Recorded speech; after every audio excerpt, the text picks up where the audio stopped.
So I'm going to talk a little bit about fear, uncertainty, and dread. And it's something we call in the US FUD.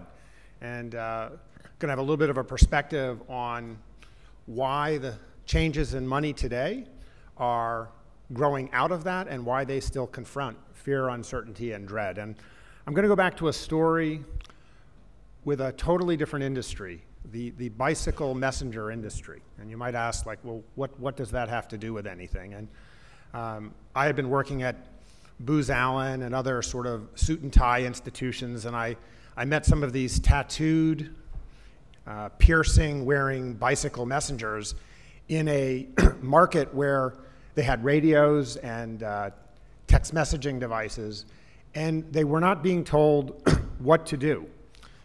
Jobs were being called out, and they were bidding for the jobs. There was a marketplace for messenger deliveries. There was no top-down authority determining who would do what work. And that was interesting because that particular firm, I looked elsewhere in the world, and most everywhere else in the world, people were told what to do. There was an authority explaining who should do what work when. And that was interesting to me. I built some software around that, and that spread throughout the world. And we learned a lot about how to message, how to send messages to those couriers, and also how to do clearing and settlement, because the bidding meant that money had to move from the people paying for the deliveries through the companies to the messengers.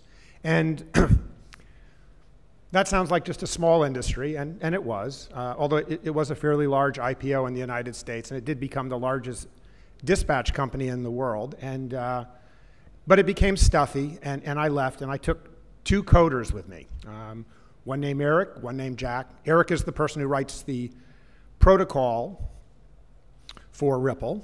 Eric, and the other chap, Jack, is Jack Dorsey. And Jack Dorsey took away an observation from the messenger industry, which is instead of just calling out work for bicycle messengers, what if you could just send out messengers for anybody that wanted to follow them, not just for bicycle messenger deliveries. And so, do we know what company that became? So that's what became Twitter, right? And Twitter is really behind the idea, or really the insight, that instead of telling people what they should get, pushing information to people, you should just put it out there and people can follow whatever they want to follow. And that's really been the genesis behind the Arab Spring. It's been the reason why, for instance, Tiananmen Square was 25 years yesterday. It's why Twitter is banned in China today, and Twitter faces bans in various places. And it was an interesting system because it is one without central control. It is a place where information can be disseminated. There's essentially a public ledger, a public timeline of all the updates. And so that grew out of the bicycle messenger industry. Something else grew out of that as well. We learned a lot about payments. I took a little time off, worked at the Federal Reserve for a while. I was sort of surprised at how money moved at the Federal Reserve. And you know, we think of the Federal Reserve as a big software system, a big ledger. But two events happened while I was at the Fed that kind of was a wake-up call to me. One was I came in one day and there were pictures of people in the woods with big garbage bags sifting through the woods. And I was like, well, you know, what's going on here? Well, it turns out the Fed ran one of the largest fleets of private jets in the world. They're Lear jets that fly checks around, because in the US at the start of the 2000s, the way money moved was, for like the checks, was you physically had to move the check and present it at the bank that it was originated from for clearing. And one of the jets had crashed and the checks were distributed and thrown all throughout the woods. We had to find the checks or else we didn't know how to clear and settle. This is the United States. The other thing that happened was when 9/11 happened, we grounded all the airplanes. So when we grounded all the airplanes, we couldn't fly the checks around. So if we couldn't fly the checks around, we couldn't clear and settle.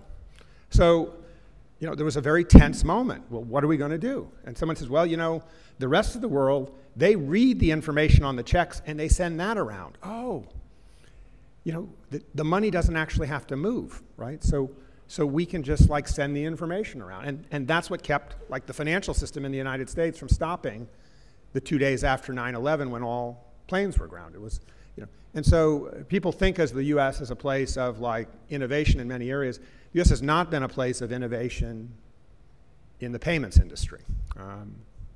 So the other company that grew out of that bicycle messenger firm was, we had this issue that the messengers had, very few of them had bank accounts, very few of them had ways to like receive money. And so one of the observations was, people have a lot of ways to pay, but they have precious few ways to get paid. And so a series of questions around that resulted in another company that I was involved in starting, which is Square. And Square is really a revolution in access. It's about giving people not just more ways to pay, but more ways to get paid. And so those are two things that have grown out that are really revolutions in access: Twitter, Square. And so if you go back through time in the history of money, the early history of money, we heard some great history stories here, are all about like access. So like Spain for many years was the wealthiest country in the world because it had access to the New World. It was very good at mining precious metals, gold and silver, and it made it very, very rich country. And Britain was actually quite a poor country. It had very bad credit. It had another form of access because its kings couldn't get access to money. They'd been bad in terms of honoring those commitments. There was the creation of the Bank of England. And the Bank of England was all about access. It created the ability to raise money through debt, not by the government, but by a private entity that was more trusted than government. It's the same reason the Fed is not part of the US government. It was set up by the US government, but it's independent because some people trust private actors more than they even trust governments when it comes to money. And Britain's ability to basically fund armies made a relatively poor company quite powerful and able to fund everything from the recreation of navies after defeats at the hands of France, which was much harder for Spain to do after weather wrecked the Spanish Armada. But it's been a power of England all through, and it's a power that Hitler tried to undermine with Operation Bernhard during the war. Does anybody know what Operation Bernhard was? Bernhard was, they took about 150 forgers and artists from the concentration camps and worked on the best forgery system in the history of man. And they were going to flood Britain with banknotes to basically debase the currency. Now all of these are stories from a period of time when governments were the big actors. And the excitement of sort of Twitter and Square were sort of bottom-up phenomena. We found out what we could do sort of from the bottom up. But both Twitter and Square were still companies. They built platforms. And those were exciting to be with, but the reason I've gotten involved with digital currency, and Ripple in particular, is it's the first time in the history of money where money is being talked about not as a platform, if you will, not as a system of governments or of corporations. It's being talked about as a protocol. Now what's the difference between a protocol and a platform? So a protocol is really low down in the stack. It's not something that you go to bars and talk about usually because people aren't generally all jazzed up about protocols. Examples of protocols are like SMS text messaging that lets us connect all the phone companies together in the world. Or SMTP. Who here knows what SMTP is?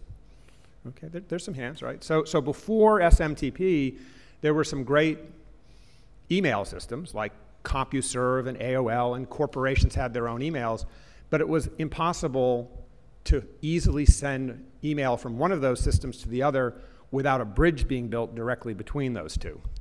And that changed the world. It let everything be connected together. And so the question really is, what would happen if there was a protocol for money? And the thing about a protocol is nobody controls it top down. So you can't have permission as to who can join and who can't join. And so the revolution of Bitcoin is that it is a protocol for value. And Ripple, I'm only going to say just very briefly, it's really sort of a Bitcoin 2.0. It suggests that protocol for money, which is basically a ledger, a global ledger with no central authority that keeps track of all the value, that ledger could keep track not just of Bitcoins, but of any store of value. So imagine one big spreadsheet where we all have value, and we can exchange that value with any other person on the network without any central authority. That's a protocol, and that's potentially revolutionary because it means the future of money could be without the guidance of governments and corporations. They could participate, but not necessarily control. And that's a revolution like we've seen for Twitter and like for Square of access, but at a whole bigger level. And that's really my speech for today. Thanks.